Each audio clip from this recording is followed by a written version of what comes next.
It was a beautiful August evening. The city core twinkled across the distant ravine, the wind intermittently carrying music and laughter up to my suburban perch.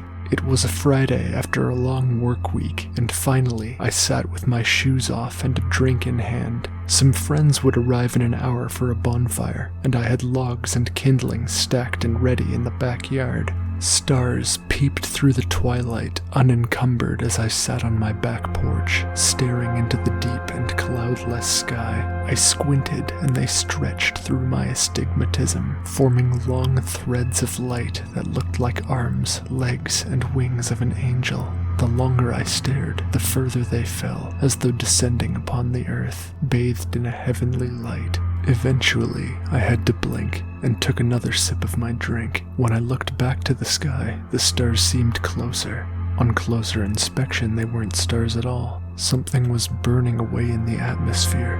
It wasn't a shooting star, for it did not streak. There were thousands of pieces falling over the city, burning but with dark cores. I rose to my feet, and my breathing quickened, believing for a moment that a meteor had broken apart and that fragments might make it to the Earth's surface.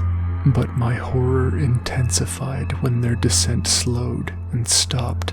They were still burning, but their flames licked more slowly at the air, and I could see them clearly. They appeared to be living creatures, albeit far from angels. They had 6 gray wings each, most of which were not in operation, and they were covered in large protruding eyes that looked about in every direction.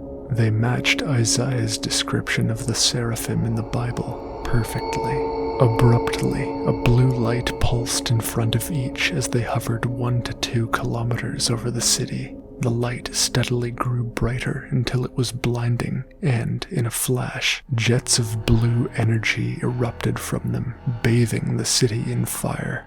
The wind carried the sound of car honking and screaming up to my neighborhood plateau as the seraphim descended upon the city. I crept up to the edge of the escarpment, unable to withdraw my gaze from the calamity. The distant dots of people scattered about aimlessly as creatures swept down at them from the skies. A beam of blue energy split the bridge connecting the city core to the mainland, and fireballs from cars caught in the line wafted into the air. Another beam of energy cut a diagonal strip from the corner of a 25-story building, which came sliding down onto a concert hall. Smoke was building up, its scent was reaching me, and it was becoming harder to see into the valley.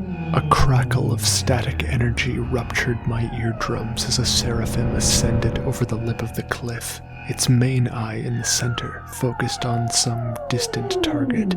I stood, paralyzed in fear for a moment, but when one of the 20 eyes on its lower wing focused in on me, I turned and ran. I ran up to my back porch and flung open the sliding glass door, which shattered as it hit the frame, and dove into my living room as a beam of blue fire sliced through my sofa and exploded my cushions. The seraphim was approaching. I could hear its respiration, a strange metallic rasp that chopped through the air. Running on pure adrenaline, I weaved through my hallways and out the front door. Intense heat was already billowing out of the house behind me, and I sprinted across the road and into the alleyway between suburban streets. The metallic rasp frothed intricately for a moment in a manner that sounded halfway between grunts of frustration and a sophisticated alien language. I wondered if it was trying to communicate with me, but I dared not turn around. Running between my neighbors' houses, I took refuge within their back gardens, desperately trying to think of a plan. My mind was blank. More screaming reverberated from the west down the street, and instinctually I fled east from my post. Looking behind me, I saw a neighbor of mine, Judy, head tilted up to the sky with eyes rolling back in her head. The lower wings of a seraphim wrapped around her, and its metallic speech rolled through the air. It was pulling something out of her, something that distorted the air like TV static, something with a human shape. My heart pounded within my chest. I needed to get out of the city. I needed to get to the forest, somewhere without people, somewhere the angels wouldn't think to look. As I ran westward along the escarpment, I gazed across the ravine at the city once more. It was melting, completely covered in flames. The odd explosion or gunshot broke through the eerie silence. Winged creatures carried the odd person into the sky, but after only 5 minutes of rapture, the devastation was omnipresent.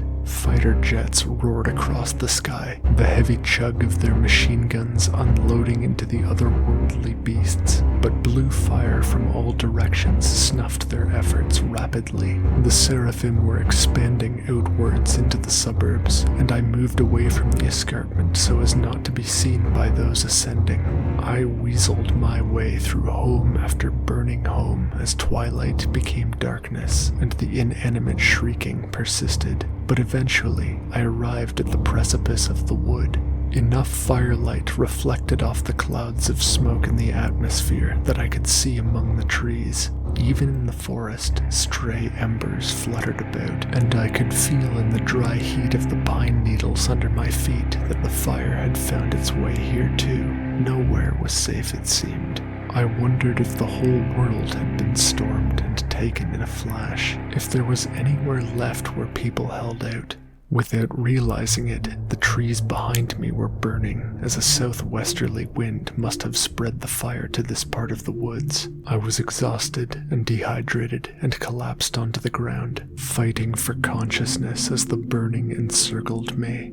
A metallic rasp and the beating of wings swept over my head, and I was lifted into the air. A seraphim stared at me with its central eye, and as 2 of its wings held me in place, I felt the burden of my corporeal form escaping me. I was being pulled, merging with the creature, and finally I found myself able to understand its speech. "Come home, my child. Come back to God."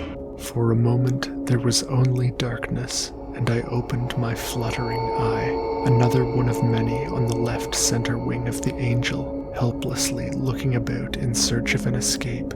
I could see my body below, propped up against a tree. I watched it burn to a husk as I flew high into the atmosphere.